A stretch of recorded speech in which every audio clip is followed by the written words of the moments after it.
श्री शिवाय नमस्तुभ्यम। ओम नमः शिवाय।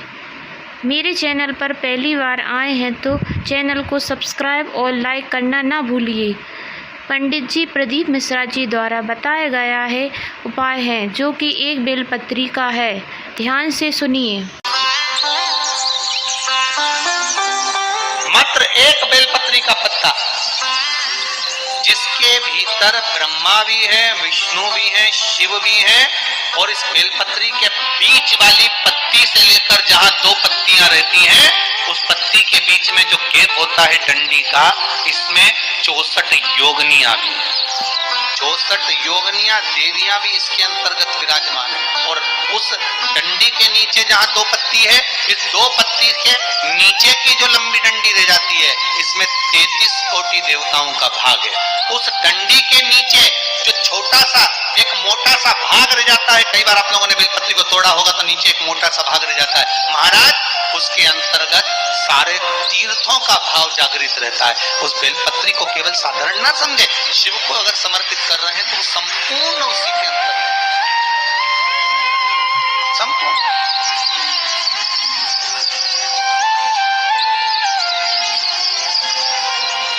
केवल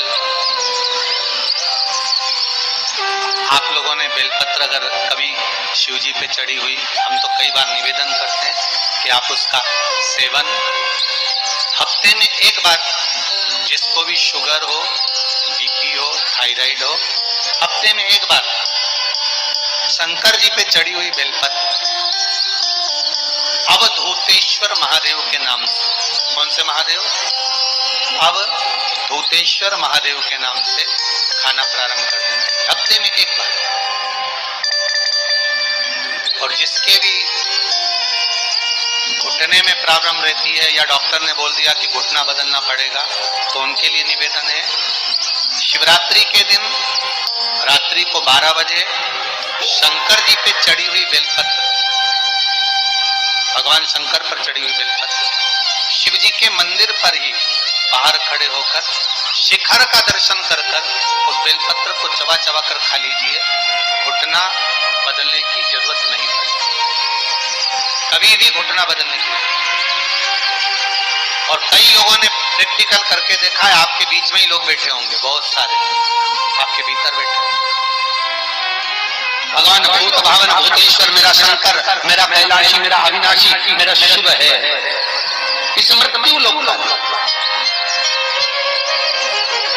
पर दुनिया के लोग न जाने क्यों कहे हम कृष्ण वाले, हम श्री जी वाले, हम शंकर के मंदिर नहीं जाते। वो कोई कहता हम नारायण वाले, हम शंकर को नहीं मानते, हम शंकर का प्रसाद नहीं लेते, हम शंकर के मंदिर नहीं जाते। भगवान को ऐसा बांट दिया कि शंकर के दरवाजे को जाने को तैयार नहीं होता। तो किसी ने एक बार पार्वती जी ने शिव जी से पूछा, भोलेनाथ जी कोई तुम्हारे मंदिर में नहीं आता, कोई तुम पर जल नहीं चढ़ाता, कोई तुम्हें नमन नहीं करता, सब ये मंदिर जाना, नारायण के मंदिर जाना, वो मंदिर जाना, वो देवता को रिझाना, वो देवी को रिझाना, पर तुम्हारे को कोई नहीं रिझाता। शंकर भगवान बोले मत रिझाने दे, अपने को कोई दिक्कत नहीं, अपन तो शांति से बैठे रहो। मेरे ससुर ने मुझे श्राप दिया है, दक्ष प्रजापति ने, ए शंकर मैं तुझे श्राप देता हूँ कि तू शमशान में निवास करेगा। शंकर भगवान बोले उस दिन से मैं बड़ा प्रसन्न हूँ क्योंकि मैं शमशान में रहता हूँ। आज किसी का भी भजन कर ले, चाहे ये राम कहे, चाहे ये कृष्ण कहे, चाहे देवी कहे, चाहे भक्त कहे, इसकी मर्जी पड़े, जितना देवी देवता पूछता फिरे, पर आखिरी में मरने के बाद तो मेरे पास आएगा ना, तो मुंह कट लो। बस उस दिन का इंतजार है। और जैसे ही मेरे पास आया, ऐसी लकड़ी में जलाऊंगा गीली कि 3 दिन ठंडा नहीं होगा।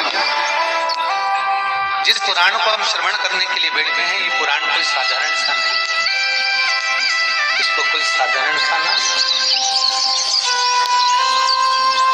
भगवान शिव की जब कृपा होती है, करुणा होती है, दया होती है, तब जाकर कहीं आप भगवान शंकर की अविरल भक्ति और मुक्ति की पथ को निश्चित करने वाली शिव महापुराण की कथा श्रवण करता है। भगवान त्रिवरी देव महादेव, करुणा सागर भगवान शंकर, दया सागर, जिन्होंने आप सबको यहाँ पर आमंत्रित करा, कहीं भोले बाबा की दया और उदारता ही है जो पूरे शहर सीहोर में ऐसा कोई भवन नहीं है जिसमें आप लोग नहीं हैं। ऐसा कोई भवन नहीं जहां आप लोग। और शहर तो शहर, पूरे नगर में, पूरे गांवों में, खेड़ों में, क्षेत्र में। और एक निवेदन आप सभी से, जितनी देर की कथा है आप लोग उसको स्मरण कर कर श्रवण करें और अपने जीवन को सार्थक बनाएं। अवधि